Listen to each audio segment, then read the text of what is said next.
Cette semaine, dans Afrique, nous nous rendrons d'abord dans le village kényan qui a vu naître le père de Barack Obama, alors que le pays se prépare à la visite du président américain. Toujours au Kenya, nous nous intéresserons au sort des jeunes victimes d'excision, une pratique toujours courante dans ce pays, bien qu'interdite. Enfin, rendez-vous au Rwanda, où le lion vient de faire son grand retour, après sa disparition durant le génocide de 1994. Mais d'abord, les titres de l'actualité.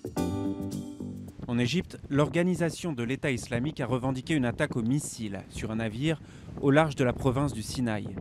Cette attaque d'un genre inédit vient s'ajouter à 2 attentats à la voiture piégée dans la capitale, dont l'une a visé le consulat d'Italie la semaine dernière. Au Burundi, les élections présidentielles ont été de nouveau reportées au 21 juillet. L'Ouganda a été chargé de dénouer la crise politique. L'opposition cherche toujours à empêcher l'actuel président Pierre Nkurunziza de se présenter à un 3e mandat. Au Rwanda, l'actualité fait écho à celle du Burundi.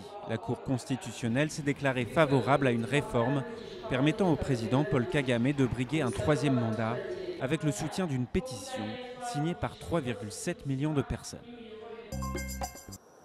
Il y a près de 2 ans, c'était un bain de sang. Le centre commercial de Westgate, à Nairobi, a réouvert ses portes pour la première fois depuis l'attaque d'un commando d'islamistes Shebab qui avait coûté la vie à 67 personnes. Les autorités zambiennes viennent de libérer un chanteur emprisonné depuis le début du mois pour un morceau assimilant le président à un alcoolique incompétent.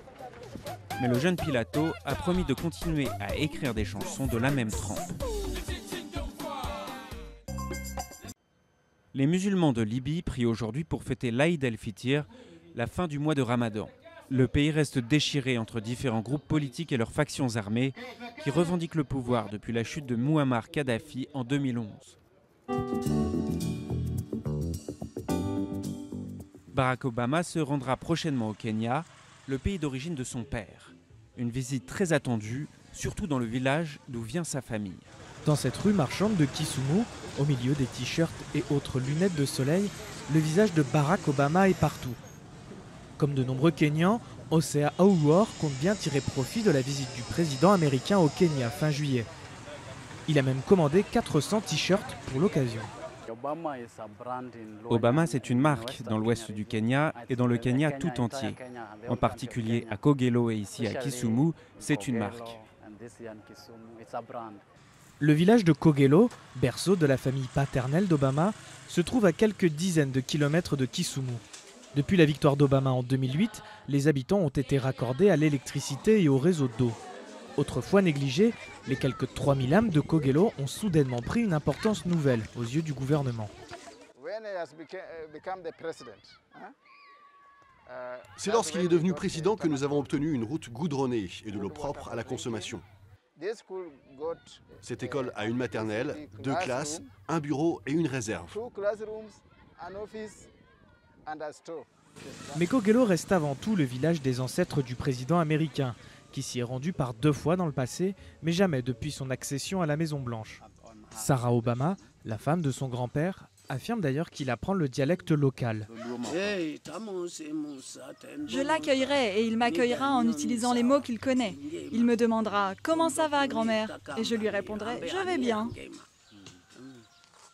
Au cœur de la propriété des Obama se trouve la tombe de Barack Obama Senior, son père, décédé dans un accident de voiture à Nairobi en 1982. Mais le programme serré de la visite présidentielle ne lui permettra pas de venir lui rendre hommage, malgré l'espoir que suscitait cette visite chez les habitants.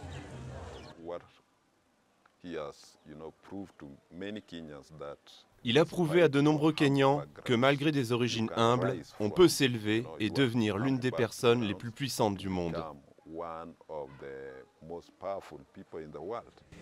La fierté au Kenya entourant le destin de Barack Obama occulte bien souvent le fait que le président n'y est pas né et n'y a jamais vécu.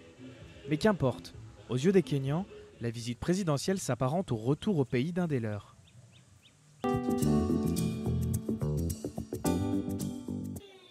Dans cette vidéo tournée en cachette, des jeunes filles chantent et dansent pour célébrer leur passage à l'âge adulte. Une cérémonie inhabituelle au Kenya pour marquer la fin de l'adolescence et qui est assez symbolique des progrès que le pays a fait dans la lutte contre l'excision. Interdite depuis 2011, cette pratique, qui consiste à couper une partie des organes génitaux féminins, a diminué de 10% au cours des 10 dernières années dans le pays. Mais ce rite barbare et souvent mortel est encore loin d'avoir disparu. Au Kenya, les gens sont sensibilisés au danger de l'excision et dans les communautés, certaines personnes surveillent si une fille risque d'être excisée et dans ce cas alertent les autorités. Ce que certaines familles font à présent, c'est emmener les filles en Tanzanie pour être excisées. À Eastleigh, un quartier à forte population somalienne de Nairobi, de plus en plus de jeunes filles en provenance d'Europe et des États-Unis viennent subir cette mutilation génitale. Selon les médecins locaux, elles viennent souvent de familles somaliennes qui vivent à l'étranger, où les lois réprimant l'excision sont encore plus sévères qu'au Kenya.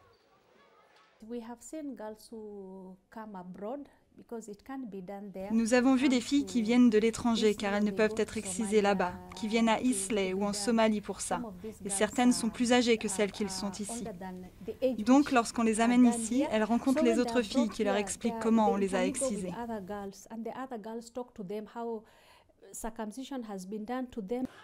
Mais avec le développement de programmes éducatifs décrivant tous les effets néfastes de l'opération et la présence de maisons refuges, de plus en plus de jeunes Kenyanes refusent désormais d'être mutilées. Sharon Silantoy s'est réfugiée ici il y a 7 ans, lorsqu'elle a découvert que ses parents souhaitaient la faire exciser. Mais l'an dernier, elle a décidé de retourner au sein de sa communauté. Pour elle, les nouvelles lois en vigueur au Kenya vont désormais la protéger. Ils ont très peur. Aujourd'hui, si par exemple mes parents ou ma mère me disent « tu dois être circoncise » et que je leur réponds « non, je n'ai pas à être circoncise », j'ai le droit de refuser. Je pourrais vous dénoncer à la police. Selon l'Organisation mondiale de la santé, l'excision est toujours pratiquée dans une trentaine de pays d'Afrique et du Moyen-Orient. Plus de 125 millions de jeunes filles en auraient été victimes.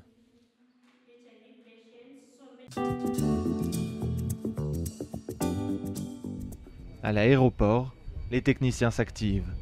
7 lions, 2 mâles et 5 femelles en provenance d'Afrique du Sud sont arrivés à Kigali. Les lions ont disparu depuis 15 ans, exterminés par les réfugiés, revenus au Rwanda après le génocide de 1994 et qui voulaient protéger leur bétail. Nous sommes enthousiastes. C'est une bonne chose pour le tourisme, mais aussi une étape importante en matière de conservation. En tant que nation, en tant que pays, nous croyons beaucoup à la protection de l'environnement. Une fois les caisses blanches entreposées, le camion prend la direction du parc national de la Kagera, dans l'est du pays. Après 6 heures de route et de piste, les félins arrivent à destination. Dernière étape, le transfert à l'intérieur d'un boma, un enclos provisoire, pour les maintenir en quarantaine, au moins 2 semaines avant de les relâcher. Les animaux sont sortis d'une manière admirable et en bonne santé, donc nous sommes vraiment satisfaits. Je pense que leur adaptation dans notre enclos devrait bien se dérouler. Les lions découvrent leur nouvel environnement. Les autorités du parc ont entouré la Kagera d'une clôture électrique afin de protéger les riverains et leur bétail. Les habitants des villages environnants ont été sensibilisés en amont et accueillent avec enthousiasme l'arrivée de leurs nouveaux voisins.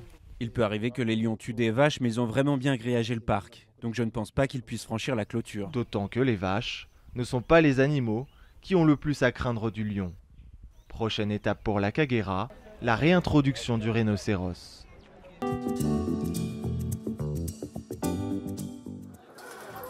Les habitants aux alentours de Nairobi ont vu récemment émerger un nouveau type de distributeur.